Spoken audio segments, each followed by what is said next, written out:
शनि के नाम से ही हर व्यक्ति डरने लगता है। शनि की दशा एक बार शुरू हो जाए तो 7.5 साल बाद ही पीछा छोड़ती है। लेकिन हनुमान भक्तों को शनि से डरने की तनिक भी जरूरत नहीं है। शनि ने हनुमान जी को भी डराना चाहा, लेकिन मुंह की खानी पड़ी। आइए जाने कैसे। महान पराक्रमी हनुमान अमर हैं। पवन पुत्र हनुमान रघुकुल के कुमारों के कहने से प्रतिदिन अपनी आत्मकथा का कोई भाग सुनाया करते थे। उन्होंने कहा कि मैं एक बार संध्या समय अपने आराध्य श्री राम का स्मरण करने लगा तो उसी समय ग्रहों में पाप ग्रह मंद गति सूर्यपुत्र शनि देव पधारे। वो अत्यंत कृष्ण वर्ग के भीषणाकार थे। वो अपना सिर प्रायः झुकाए रखते हैं। जिस पर अपनी दृष्टि डालते हैं वो अवश्य नष्ट हो जाता है। शनिदेव हनुमान के बाहुबल और पराक्रम को नहीं जानते थे।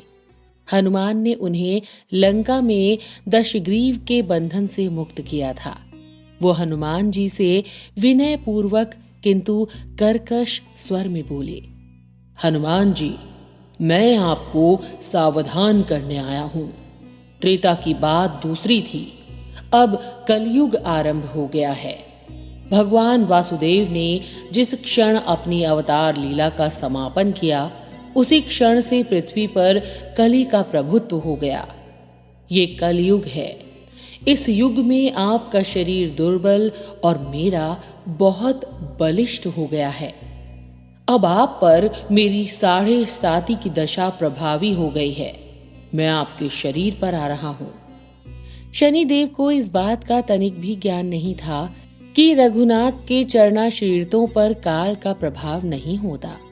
करुणा निधान जिनके हृदय में एक क्षण को भी आ जाते हैं, काल की कला वहां सर्वथा निष्प्रभावी हो जाती है। प्रारब्ध के विधान वहां प्रभुत्वहीन हो जाते हैं। सर्व समर्थ पर ब्रह्मा के सेवकों का नियंत्रण, संचालन, पोषण प्रभु ही करते हैं। उनके सेवकों की ओर दृष्टि उठाने का साहस कोई सुर असुर करे तो स्वयं अनिष्ट भाजक होता है। शनिदेव के अग्रज यमराज भी प्रभु के भक्त की ओर देखने का साहस नहीं कर पाते। हनुमान जी ने शनिदेव को समझाने का प्रयत्न किया, आप कहीं अन्यत्र जाएं। ग्रहों का प्रभाव पृथ्वी के मरणशील प्राणियों पर ही पड़ता है। मुझे अपने आराध्य का स्मरण करने दें। मेरे शरीर में श्री रघुनाथ जी के अतिरिक्त दूसरे किसी को स्थान नहीं मिल सकता। लेकिन शनिदेव को इससे संतोष नहीं मिला। वो बोले, मैं सृष्टिकर्ता के विधान से विवश हूं। आप पृथ्वी पर रहते हैं, अतः आप मेरे प्रभुत्व क्षेत्र से बाहर नहीं हैं। पूरे 22.5 वर्ष व्यतीत होने पर 7.5 वर्ष के अंतर से 2.5 वर्ष के लिए मेरा प्रभाव प्राणी पर पड़ता है, किंतु ये गौण प्रभाव है। आप पर मेरी 7.5 आज इसी समय से प्रभावी हो रही है। मैं आपके शरीर पर आ रहा हूं, इसे आप टाल नहीं सकते। फिर हनुमान जी कहते हैं, जब आपको आना ही है तो आइए। अच्छा होता कि आप मुझ वृद्ध को छोड़ ही देते। फिर शनिदेव कहते हैं, कलयुग में पृथ्वी पर देवता या उपदेवता किसी को नहीं रहना चाहिए। सबको अपना आवास सूक्ष्म लोकों में रखना चाहिए। जो पृथ्वी पर रहेगा वो कलयुग के प्रभाव में रहेगा और उसे मेरी पीड़ा भोगनी पड़ेगी। और ग्रहों में मुझे अपने अग्रज यम का कार्य मिला है। मैं मुख्य मारक ग्रह हूं और मृत्यु के सबसे निकट वृद्ध होते हैं, अतः मैं वृद्धों को कैसे छोड़ सकता हूं। हनुमान जी पूछते हैं, आप मेरे शरीर पर कहां बैठने आ रहे हैं। शनिदेव गर्व से कहते हैं, प्राणी के सिर पर। मैं 2.5 वर्ष प्राणी के सिर पर रहकर उसकी बुद्धि विचलित बनाए रखता हूं। मध्य के 2.5 वर्ष उसके उदर में स्थिर रहकर उसके शरीर को अस्वस्थ बनाता हूं। वह अंतिम 2.5 वर्ष पैरों में रहकर उसे भटकाता हूं। फिर शनिदेव हनुमान जी के मस्तक पर आ बैठे।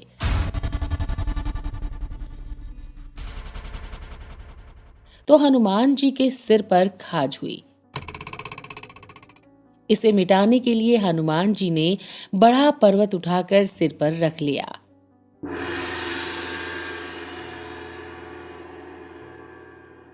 शनिदेव चिल्लाते हैं, ये क्या कर रहे हैं आप? फिर हनुमान जी कहते हैं, जैसे आप सृष्टिकर्ता के विधान से विवश हैं, वैसे मैं भी अपने स्वभाव से विवश हूं। मेरे मस्तक पर खाज मिटाने की यही उपचार पद्धति है, और आप अपना कार्य करें और मैं अपना कार्य। ऐसा कहते ही हनुमान जी ने दूसरा पर्वत उठाकर सिर पर रख लिया। इस पर शनिदेव कहते हैं, आप इन्हें उतारिए, मैं संधि करने को तैयार हूं। उनके इतना कहते ही हनुमान जी ने तीसरा पर्वत उठाकर सिर पर रख लिया। तो शनिदेव चिल्लाकर कहते हैं, मैं आपके समीप नहीं आऊंगा। फिर भी हनुमान जी नहीं माने और चौथा पर्वत उठाकर सिर पर रख लिया। शनिदेव फिर चिल्लाते हैं, पवन कुमार त्राहि माम, त्राहि माम। रामदूत अंजनेयाय नमः। मैं आपको भी पीड़ित नहीं करूंगा और उनको भी पीड़ित नहीं करूंगा जो आपका स्मरण करेगा। मुझे उतर जाने का अवसर दें। हनुमान जी कहते हैं, बहुत शीघ्रता की, अभी तो 5वां पर्वत शिखर बाकी है और इतने में ही शनि मेरे पैरों में गिर गए। और कहा, मैं सदैव आपको दिए वचनों का स्मरण रखूंगा। आघात के उपचार के लिए शनिदेव तेल मांगने लगे।